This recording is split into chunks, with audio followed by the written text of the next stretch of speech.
Welcome to our annual Local Tourism Youth Congress. The local competition affords the youths of St. Kitts the opportunity to represent their country as junior minister. It is aimed at giving the youths a voice to discuss similar tourism issues as the heads of government from a youth perspective. The students are required to discuss issues of local importance, and through this avenue of creating tourism awareness amongst the youth, can be encouraged to be part of the sustainability efforts of this country. The winner of the local competition will participate in the Regional Tourism Youth Congress. The Congress is a vital part of the Caribbean Tourism Organization Youth Awareness Program. It will be held during the State of Industries Conference on September 17th to the 19th, 2014 in St. Thomas, the U.S. Virgin Islands. Thank you for being here to participate and to encourage this event. Since I became the minister responsible for tourism 10 years ago, this has been an event that has been a very important event on our annual calendar. Why is this event so important to us? Because it's important that our young people take the opportunity to learn about what's taking place around them, to understand what is important to their lives today and in the future, and to the well-being and to the improvement of the quality of life of their families. And tourism certainly is a big force in that regard. And so this event, which seeks to give young people an opportunity to be heard, having had input from their advisors and their family and friends in their preparation, it certainly is a great way to listen to what are the ideas and thoughts that young people have about the various topics that are used from year to year. Over in Nevis, a similar event has begun to take place. In the days when we first started here, as in my time as minister, Nevis was not having their own individual event, and we have been able to work over the years to help Nevis to get their own event started. Now, as you know, the winner of this event goes on to participate in a regional event, and that regional event is conducted by the Caribbean Tourism Organization. In 2010, I had the privilege and honor to become the chairman of the Caribbean Tourism Organization. And in 2012, we hosted the State of the Industry Conference, which is a major regional conference here in St. Kitts and Nevis. And in the process, using my influence as chairman, I was able to get a really large regional event of the representatives in the Youth Congress from around the region to take place right here in this very hall, partly sponsored by the Eastern Caribbean Central Bank. That was one of the most exciting events that has happened in the history of the Regional Congress. Some of you may have been here and you'll recall that we filled the hall, both downstairs and upstairs, with students from St. Kitts and Nevis and with other adults, including some of my colleague ministers from the region. And I sat in that audience very, very proud of what we had achieved to bring a certain watershed and a certain focus on this event, not just regionally, but locally as well. And I think that this event today and the quality of the presentation, the branding of the stage and the decoration of the stage and so on, I think tells us that this event has really come of age. And I think that the 2010 event that we held here signaled a new era in the Youth Congress. And so today we look forward to a very high standard of debate. We look forward to some presentations that will be not just informative, but instructive in terms of how we move tourism issues forward. I'm particularly pleased to see two top officials from Kittitian Hill here who are one of the sponsors of this event. Because Kittitian Hill, which will be opening its doors in the not-too-distant future, is a project of which we can all be very proud as Kittitians and Nevisians, because it's not just any ordinary tourism project. It's a project that really embraces, symbolizes what is good about tourism in its efforts to be a genuinely sustainable tourism project that reaches out not just to nurture the environment, but to help in people empowerment and in cultural sustainability. And so I want to thank Kittish and Hill for their involvement here and to encourage them to continue to participate in meaningful community activities like this and people empowerment programs across our community. I look forward to this event, and I think without any further ado, we need to be hearing from these very bright young people. Thank you very much. If I stumble, please forgive me. I have never been a moderator before. I'm also not very funny. Oh, I gotta laugh. Okay. Firstly, I would like to introduce our judges for today. Our head judge, Dr. Joel Clark, Ms. Melnesia Marshall. Thirdly, Mr. Thenford Gray. I would also like to introduce to you our speakers. I'd just like to note that they're all girls, and I'd like you all to give a hand for that. We're going to be going in alphabetical order. So, Cayon High School, Miss Leantel Matthew-Heyliger. Charles E. Mills, Ackila Hanley. Sadler Secondary School, Miss Naomi Callender. Verchild High School, Miss Trudela Spencer. And the Washington Archibald High School, Miss Bethany Greene. You see, when I went in, there was only one boy, provided he went on to win, but I wasn't counting scores. I lost by 11 points. 11 points. Soundness of points is 35. Logical development is 20. Audibility and clarity, 15. Command of language, 20. And posture and personality, 10, for a total possible of 100 points. Also, the speakers were given 3 minutes to speak. The bell was rung 1 minute to their time being expired, and the bell was rung again when their time had expired. The first 5 seconds overtime, no points are deducted. Then 6 to 10 minutes overtime, 2 points. 11 to 15 seconds, 4 points. And any time after that is 6. Also, for the mystery question, soundness of points is now 20. Logical development is 15. Audibility and clarity, 5. Command of language, 5.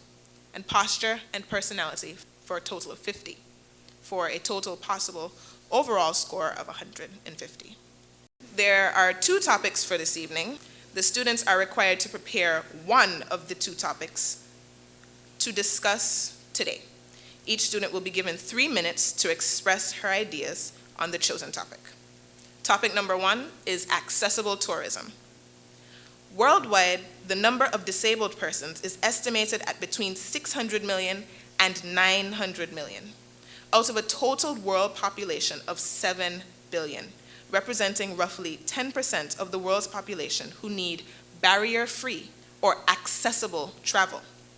The ITB World Travel Trends Report of 2013 relates that millions of disabled people around the world want to travel, have the money and time to travel, but are forced to stay at home because of insufficient facilities. With improved accessibility, however, the US $136 billion travel and tourism market for people with disabilities or physical restrictions, including the aging population, has the potential to be a very profitable market for the Caribbean. As a junior minister or commissioner of tourism of your country, share 2 major recommendations that you are making to your government to better cater to this market, and state clearly the benefits that you believe can be derived from targeting this market. Topic number 2, experiential tourism. Travel is not just where you've been anymore, or the destination. It's about what you did while you were there, how it made you feel, the people you met while you were there, and the memories you took home. A product is what you buy. An experience is what you remember. Through crafted experiential tourism opportunities, experiences provide our visitors unique, entertaining, and/or educational activities that make it possible for them to have a personal connection to our destination and its people, It is about visitors becoming an active participant where they can try a new skill, learn about who we are or how we live, or challenge themselves. It is about meeting the locals, the fishermen, farmers, chefs, artisans, guides, musicians, storytellers, and all those people in our communities that have a special skill to share or an interesting story to tell, and which make our destination a great place to live and visit, the government of Nova Scotia, Canada. As junior minister or commissioner of tourism in your country, convince your fellow junior ministers and commissioners of tourism about the importance of developing experiential tourism products and share 2 great experiential tourism products currently being offered in your country and describe the factors that have made them successful. Also, there is a mystery topic. Now, this will be presented and each participant will have 1 minute to respond to the question. This will be given afterward. We will now begin the competition, and as I said, we're going in alphabetical order. So first on is Cayon High School. Without new experiences, something inside of us sleeps. The sleeper must be awakened. Frank Herbert. Ladies, gentlemen, judges, guests, fellow competitors, teachers, students, good day. Approximately 600 million people worldwide are sleeping. This figurative slumber includes the blind, hearing impaired, aging, and physically challenged persons. We have to awaken these willing but disabled individuals and give them the freedom to explore our island through accessible tourism. Accessible tourism can be defined as tourism products and services which are accessible to all people, regardless of physical limitations, disabilities, or age. As Junior Minister of Tourism, I propose that our transportation system be upgraded in order to accommodate our valued guests. Our present system is not designed to aid the disabled. It should be more user-friendly. For example, easy trolley access to local attractions and buses that have low floors. These buses should also have specially trained caregivers, kneeling features, handrails, and wheelchair lifts or ramps. Additionally, adequate parking spaces must be created for the disabled and strictly enforced by law to prevent frivolous users. These changes lend themselves to easy mobility and a feeling of greater independence for all. I also propose the launch of a new tourism package dubbed A Part of, Not Apart From. This is an inclusive tourism package for the disabled and his family. The tourism website and the St. Kitts Visitors Channel should showcase the disabled tourists enjoying our fun activities and accommodations. 60% of the information that we retain is a result of what is seen. Hence, visual presentations are of critical importance. Simply including people with disabilities in our infomercials extend a warm welcome to all visitors. Without a doubt, accessible tourism benefits the tourist and the host country.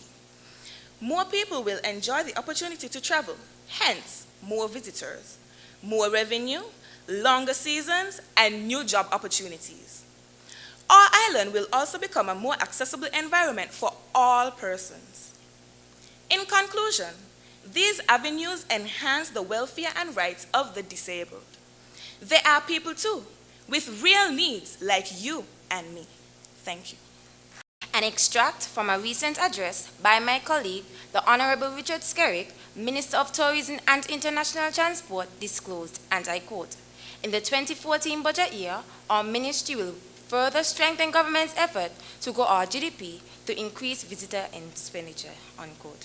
As such, it would be quite prudent of the ministry were to invest more heavily in accessible tourism so as to actualize this goal. Madam Moderator, statistics proved by the Department of Tourism reveal that for the period of January 2013, tourist arrivals to the Federation totaled 718,759. This figure is commendable, but it can be improved upon, especially since the World Health Organization posits that there are approximately 1 billion persons with disabilities in the world. So why the delay in tapping into this source? Against this backdrop, then, I offer 2 recommendations. Firstly, we must make amendments to the building codes of St. Kitts and Nevis in order to meet accessibility requirements. Then, we can guarantee our visitors well-adapted hotel rooms, adapted toilets, and so forth. Further, we will ensure that freedom of movement of individuals with wheelchairs, walkers, and motorized chairs. I wish to interject here that we must cater to the need of persons who have sustained injuries, members of the aging population, as well as members pushing problems. Secondly, it is critically important that anyone involved in the tourism industry may be engaged in intense training. If more individuals with disabilities or physical restrictions are being targeted, then training is inevitable. There must be individuals with the prerequisite knowledge and skills to deal with persons and situations in a humane manner while ensuring their comfort. Moreover, the entire population must be educated as well as become sensitized to persons with disabilities. Visitors must leave our shores confident that they received qualified goods. Earlier, I mentioned that the benefits of accessible tourism could reap dividends for our federation. These include new job opportunities, more tax revenue, increase in foreign exchange earning, higher occupancy rates in our hotels, guest rooms, and accommodation facilities, especially during the off-season. This list is far from exhausted. In closing, I wish to underscore that the point of accessibility must be incorporated into our tourism policies. May it so please you. My contribution to this discussion focuses on accessible tourism. According to Darcy and Dickinson, 2009, accessible tourism is consistent endeavors to access tourist destinations, products, and services to all people regardless of disabilities or physical limitations to the process. As a junior minister of tourism, I deem it a great opportunity to share 2 major recommendations that I consider to be significant to my government to better able to provide accessible tourism. For many years, our citizens have accommodated tourists using omnibuses and cars. These were not accessible to tourists with physical disabilities and other limitations. While our citizens are friendly and warm, our method of transport needs to be upgraded to provide freedom of mobility, accessibility, and independence to tourists who have to use wheelchairs, crutches, and walkers. If our destination is to be accessible by transportation, then we can attract more tourists to our shores using transportation that is accessible to our shopping areas. This is the measure of pride and appreciation that would attract more tourists to St. Kitts Nevis. Our citizens are mainly English speakers, most of which are steeped in the Kittitian dialect. If we are to engage in accessible tourism, the English language can pose a barrier sometimes for our tourism seeking a destination that makes their stay not only pleasurable but accessible through language. Since we are inviting tourists who speak languages other than English, I think my government should put policies in place to begin to train our people, particularly students, to learn at least 1 foreign language. Our tour guides and operators should not be allowed to engage on tourism services unless they are proficient in a foreign language. Our store patrons must also be bilingual.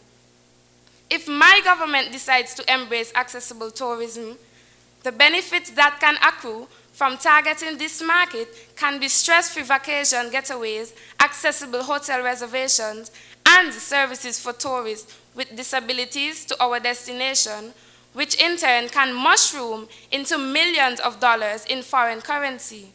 This new arm of tourism product can greatly impact on the present meager services that we provide to our visitors. Accessible tourism, that is the question. Thank you.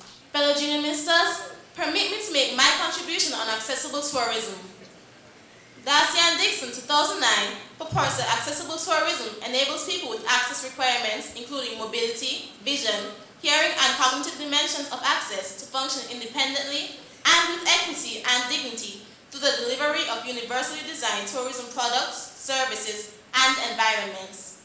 This definition is inclusive of all people, including those traveling with children in prams, people with disabilities, and seniors. Fellow junior ministers, in order for St. Kitts and Nevis to become a more accessible country, several modifications to our tourism sector needs to be made. Traveling still provides a barrier for many disabled persons and those families with young children. Taking a plane can prove to be troublesome and challenging for disabled persons. We have heard an abundance of stories about the difficulties which disabled travelers face when passing through airports, security checkpoints, and airplanes. Fellow junior ministers, let us not make St. Kitts and Nevis one of the countries in these stories. Efforts can be made to help disabled travelers be more at ease. Maps of the airport floor can be distributed to all those leaving the plane, especially those families traveling with young children who tend to wander away. These maps can also be printed with Braille so that blind passengers will not have any difficulties in finding where to go. Audio can also be played telling passengers where to go. This is for the benefit of those passengers who have difficulties in reading. There should be ramps at heritage sites so that disabled persons can use their wheelchair. Do you know that Cantos is the only travel company in St. Kitts with a lifting ramp? People need dignity when they travel. Most do not want people carrying them or lifting them. Also, many tourist attractions and activities provide problems for customers with reduced mobility or those who are deaf, blind, or partially sighted, including children and adults with learning difficulties. Problems also arise for families with small children. Visitors are limited in their possibilities for participation when the preferred services do not cater to their needs and abilities. The staff at these locations should be trained to be aware of the requirements of disabled customers as well as the knowledge and skills so that all customers can receive the service they need in a relaxed and friendly manner. There are more than 650 million people with disabilities, and this figure will rise through the aging of the population. About 20% of people with disabilities have above average incomes, and travel often includes a wider group of family members and our other colleagues. Imagine these persons visiting our destination simply because we are branding our country as an accessible location. Fellow ministers, our tourism sector will not suffer from this. I thank you. We come to the last school, the Washington Archibald High School. The United Nations indicates an estimated 650 million people worldwide live with disabilities. Accessible tourism, therefore, presents a huge market potential, which is vastly underserved. Fellow junior ministers, good morning. Darcy and Dixon, 2009, defined accessible tourism as tourism that enables people with access requirements, including seniors and those traveling with children in strollers, to function independently with equity and dignity by providing universally designed tourism products, services, and environments. Colleagues, what do these persons expect when they visit our shores? According to ENAT, they seek barrier-free destinations with accessible transportation and facilities and high-quality service delivered by trained staff. How often have you observed wheelchair users in Bastille maneuvering potholes or experiencing difficulties accessing banks and stores? Certainly, there is dire need to better cater to the accessible tourism market. As Junior Minister of Tourism, I recommend that my government begin to raise awareness of accessible tourism through education and special training. Profiles and demands of travelers with access needs should be obtained, and best practices adopted from businesses in Europe, America, and Asia, which already cater to this market. Improving our citizens' attitude, skills, and etiquette through education is also vital. My government should facilitate a national sensitization program to portray differently abled persons as active contributors to tourism. Regarding skills training, frontline workers must be certified in Braille and sign language. I also recommend that my government revise its transportation, building codes, and physical planning policies. We should provide duty-free incentives to encourage the purchase of vehicles equipped with low steps, ramps, and audible announcement of stops. Road construction must cater to improved mobility of assistance vehicles and supporting devices. Parking spaces must be furnished, and public buildings and large commercial tour structures should be constructed with ramps, elevators, adequate signage, and washroom facilities designed for the disabled. Enormous economic and social benefits will be derived. Understanding the needs of the disabled and making basic adjustments to facilities are imperatives. These efforts will attract more travelers, generate more income, enhance the experience of visitors and the quality of life of our citizens. In closing, I encourage my government to capitalize on the vast opportunities accessible tourism offers by implementing the necessary changes urgently. I thank you. As Junior Minister of Tourism, what would you do to encourage youth to pursue tourism as a career or to advance in their existing career in tourism or hospitality? As Junior Minister of Tourism, what would you do to encourage youth to pursue tourism as a career or to advance in their existing career in tourism or hospitality? You have 1 minute. We will begin with the Cayon High School. As Junior Minister of Tourism, I would encourage youths to pursue a career in tourism or to further their career by briefing them on the benefits of the tourism industry. The tourism industry can allow you to travel, to meet new people, and it also allows you to showcase anything that you have to offer. Thank you. The Charles E. Mills High School, Miss Ackila Hanley.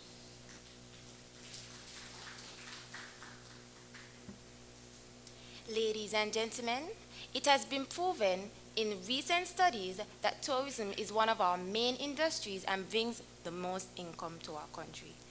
I believe that teenagers should get involved in this because it makes them aware of their surroundings, meaning the island, because it causes young people to boost their confidence and to learn about their country, and also because it makes them aware of their entrepreneurial skills. I thank you. Now we move on to the Sadler Secondary School, Miss Naomi Callender.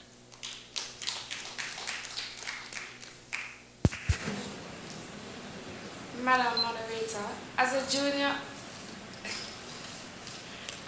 Minister of Tourism, I will try to hold seminars to convince the young people of the benefits and to show them that everyone is entitled to a normal life. I thank you. And now we move on to the Verchild High School, Miss Trudela Spence. As a junior minister, I would encourage young people to pursue the tourism sector by telling them of the benefits they would receive, such as interaction with other cultures.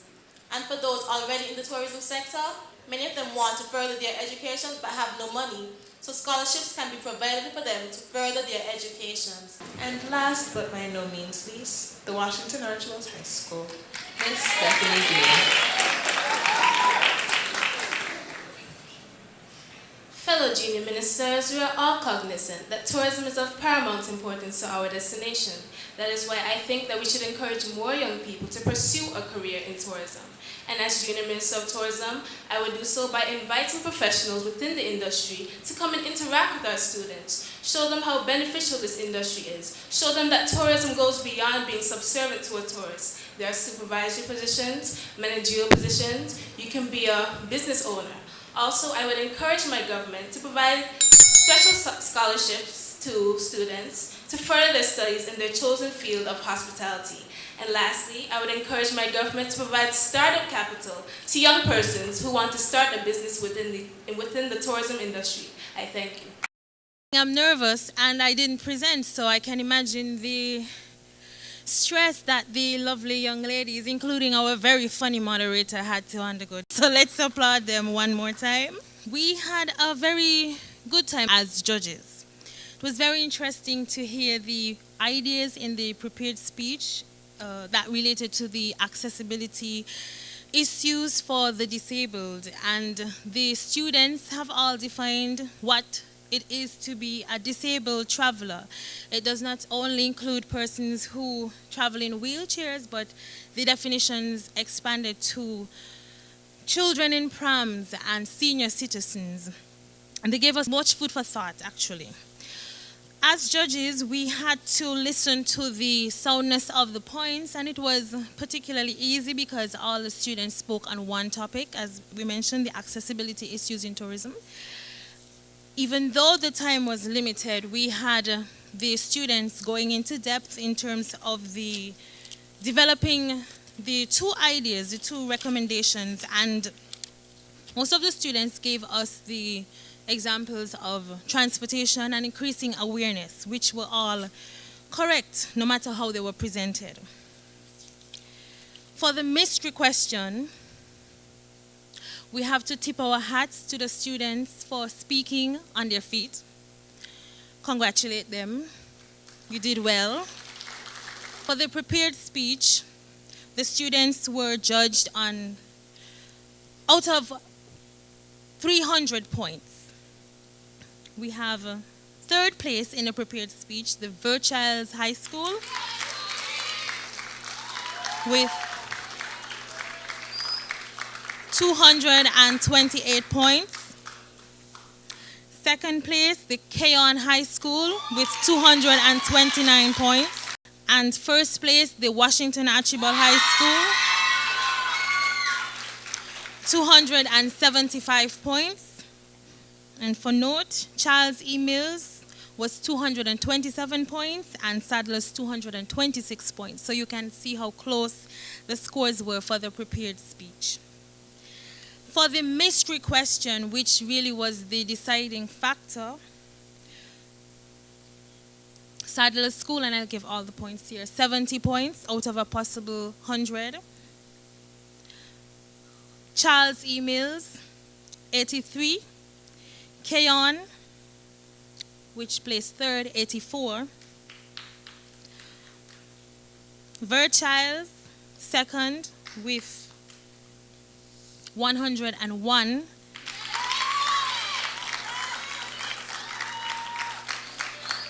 And with 139 points, Washington Archibald.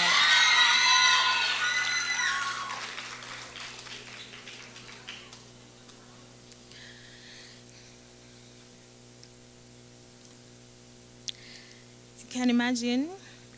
In fifth place, Sadler's High School with 296 points.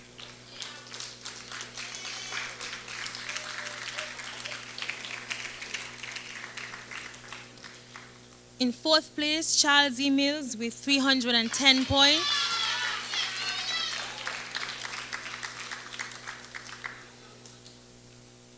In third place, Cayon High School with 313 points.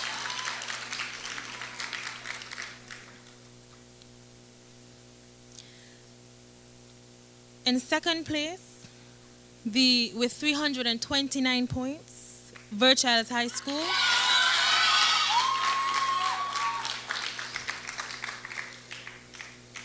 And out of the possible 450 points, the Washington Archibald with 414 points. Congratulate the Washington Archibald High School for winning the competition, and also for winning both sections of the competition, the prepared speech and the mystery question. Thank you.